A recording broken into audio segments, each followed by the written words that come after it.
Race number 5 is a Class 4 contest over the 1,400 metres, headed by Happy Sebring, who was over the 1,800 metres last time out behind Poaching Treasure. Takes the drop-in trip here. Cordyceps is second up. He's got a good record second up as well. Super Fun, runner-up behind Witness Hunter, course and distance last time out. Fresh Power, big winner, course and distance last time out with Sea Legend right in behind him. Radiant Bunny takes the class drop here into Class 4 for the first time and is first up. Absolute Cool gets the hood on for the first time. Wide Gate, Carefree Prince is behind Fresh Power. Fortune Patrol 0 from 12. He is first up for the season 2 from Barrier 4. Exceptional Desire and Radiant Bunny have been up at Chung Fa and came back on the 11th.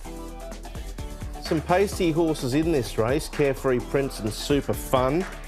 Worth mentioning as well, Exceptional Desire, if you go right back through his form, he's been a noted front runner in the past. Cordyceps looks like he's going to potentially get caught wide with Fun Times and maybe even Absolucal. So it's obviously a little bit longer running to the first bend at 1,400 metres, but there's some speedy types here, so I'd expect them to skip along early. Fresh Power was the last start winner. It drew 9 on that occasion. He's drawn 10 on this one, but he's taken no harm from that, and it was a decent hit out here with Dragon General, so not bad. He seems to have maintained nicely enough as that horse. City Legend just can't seem to get his nose in front. He's had 6 seconds from his 13 starts.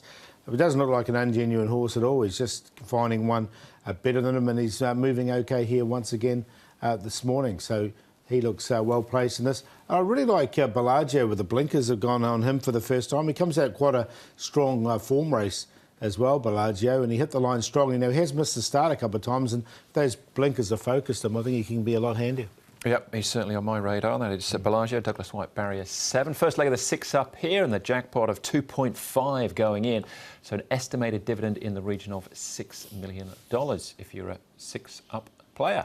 Start off with Fresh Power, City Legend and Carefree Prince. This is a big win for Fresh Power. Can he back it up, I suppose, is the question. He was running a few races at the end of last season in similar fashion, but not quite getting there, whereas he just sort of got onto the back of 4 or 5 fighting out the lead here. City Legend obviously one of them, and then peeled out, came out of the position with cover and then really let down and got his head in front. I'm with Paul. I don't think City Legend's disingenuous. He's just found 1 or 2 better on the day. Carefree Prince did a lot of the work early and he only just got swamped too. So this is not an easy leg for TT players. Yeah, I've got City Legend of those 3 higher up in the numbers because I just think he's a bit more consistent. Yeah, might have a little bit more progress in him. OK, what about Happy Sebring? Only 5 starts under his belt. One of those 5 was a win. He's now with Tony Cruz, having his 2nd for the season. It was over this course and distance when he did win that race, 1,400 metres here at Sha Tin.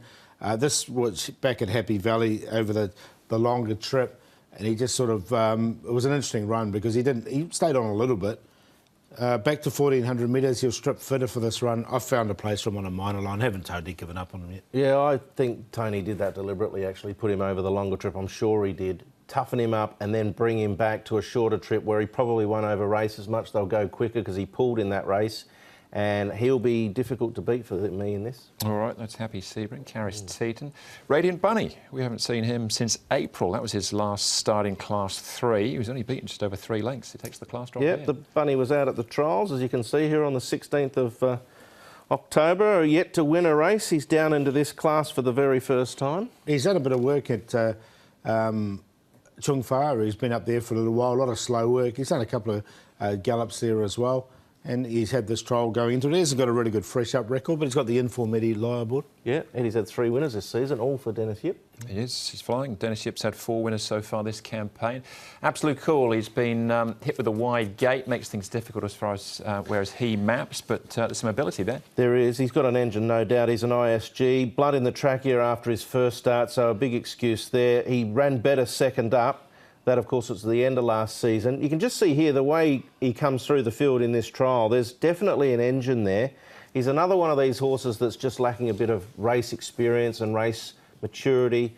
If he can stay sound, because he's had a few little issues, I believe, he'll progress. So we've got a bit of a reputation. He went out 2.8 favourite on debut, this horse, but his track work's been OK without being exceptional. Yeah, I wouldn't expect that 15s will last. I think he'll be tried in betting. All right, but Happy Sebring, right at the top of the handicap pool's the favourites. Minor place for him? Yeah, 2nd. I've got him in. Sorry, Happy Sebring. I've got him in there for 3rd. But I've got Bellagio on top. I like the fact the blinkers go on him. He comes out of a really strong form race behind A Beautiful. They ran a really fast time, and Fortunate Runner's come out of that race and won again since. So I thought it was a good race, and I think he can improve with these blinkers on. And he's a good price, 8.7. City Legend for second, Happy Sebring in there for third, as I mentioned. And Cordyceps, I've got him in there for fourth. He's a bit of an enigma, this horse, a bit lazy in the mornings, but he has obviously got that ability. 8, 6, 1 and 2. We're happy to go 8 each way if he stays around the $9 mark. Yeah, quite a few to choose from, I would have thought, for exotic players here. I settled on City Legend. He hasn't done a great deal wrong. We're on the A course as well. For me, when we are on the A course, you sort of, the swoopers coming 3, 4, 5 wide down the middle can join in sort of inside the furlong. I think he and Happy Sebring are the two primarily that'll fight it out. They'll get over the top of Super Fun, who's certainly going better in his 2 runs this season. And Bellagio's got some talent, but he's just a little bit inexperienced for me. But as Paul's already touched on, the blinkers no doubt will help. 6, 1, 4, 8. Yeah, I'll give Super Fun a chance. I think from the inside gate with Victor Wong on board, he might just run along. We will see in race 5.